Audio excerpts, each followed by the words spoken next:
एक सुंदर गांव में एक बुद्धिमान नारी रहती थी। उसका नाम था लीला। वह गांव की सभी समस्याओं का समाधान निकालती थी और लोगों की मदद करती थी।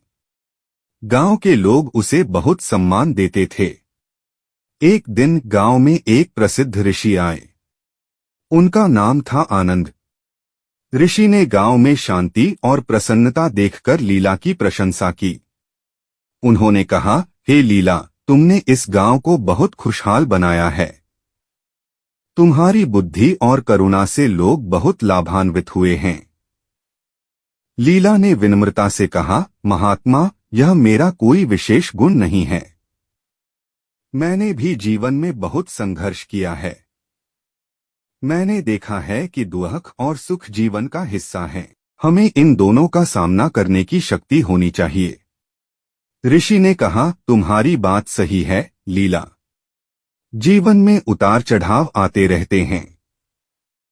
महत्वपूर्ण यह है कि हम इन परिस्थितियों से कैसे निपटते हैं। हमें धैर्य और शांति बनाए रखनी चाहिए। लीला ने पूछा, महात्मा, आप जीवन में क्या सीखे हैं? ऋषि ने मुस्कुराते हुए कहा, मैंने सीखा है कि क्रोध और लोभ मन को अंधा बना देते हैं। हमें इनसे दूर रहना चाहिए। हमें दूसरों की मदद करनी चाहिए और हमेशा सत्य का मार्ग अपनाना चाहिए। लीला ने कहा, महात्मा, आपकी बातें बहुत सार्थक हैं। मैं इन बातों को हमेशा याद रखूंगी। ऋषि ने कहा, लीला, याद रखो, ज्ञान केवल किताबों में नहीं मिलता है। यह जीवन के अनुभवों से भी सीखा जा सकता है। हर व्यक्ति के पास कुछ न कुछ। विक्रम एक प्रतिभाशाली युवक था। पढ़ाई में अव्वल, खेलों में दक्ष और कला में रुचि रखने वाला। लेकिन जीवन ने उसके साथ एक ऐसा खेल खेला कि वह धीरे धीरे खुद को ही भूलने लगा। सब कुछ एक दिन में ही बदल गया।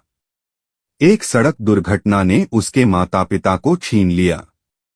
अकेलापन उसे घेरने लगा। घर जो कभी खुशियों का घर था, अब एक खालीपन सा लगने लगा। दोस्तों के साथ खेलने का मन नहीं करता था। पढ़ाई में मन नहीं लगता था। दुनिया से कटने लगा। दिन भर अपने कमरे में बंद रहता। खिड़की से बाहर झांकता, लेकिन दुनिया धुंधली सी दिखती। लोग आते जाते, हंसते खेलते, लेकिन उसके लिए सब कुछ बेजान सा लगता। खाने पीने में भी रुचि नहीं रही। शरीर दुर्बल होता जा रहा था। एक दिन उसके पड़ोसी ने उसे देखा। उनकी चिंता बढ़ गई। उन्होंने समझाया, विक्रम, इस तरह से जीवन व्यर्थ नहीं जाएगा। तुम्हारे माता पिता भी यही चाहते होंगे कि तुम खुश रहो। विक्रम ने सिर झुका लिया। उसे पता था कि वह गलत कर रहा है, लेकिन खुद को संभाल नहीं पा रहा था।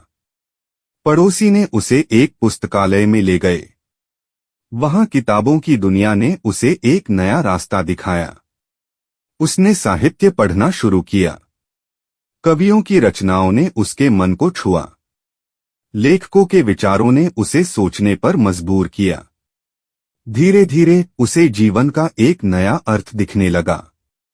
उसने महसूस किया कि वह अकेला नहीं है। दुनिया में भी ऐसे लोग हैं जिन्होंने दुख झेले हैं, लेकिन उन्होंने जीवन से हार नहीं मानी। उन्होंने अपने दुखों को अपनी ताकत बनाया। उसने खुद को साहित्य की दुनिया में खो दिया। लिखना शुरू किया। अपने दुखों को शब्दों में ढालने लगा। धीरे धीरे उसके अंदर एक नई ऊर्जा का संचार हुआ। उसने सोचा, मेरे माता पिता चाहते होंगे कि मैं कुछ करूं। मैं अपने जीवन को सार्थक बनाऊं। उसने एक साहित्यिक संस्था बनाई। युवाओं को लेखन के लिए प्रोत्साहित किया। उनकी प्रतिभा को निखारा। धीरे धीरे वह फिर से उसी विक्रम बन गया जो कभी हुआ करता था। खुश, संतुष्ट और जीवन से जुड़ा हुआ। उसने महसूस किया कि दुख ने उसे तोड़ा नहीं, बल्कि मजबूत बनाया। एक युवक सबको धोखा देने लगा, पत्नी समझाती है। एक कहानी जो हर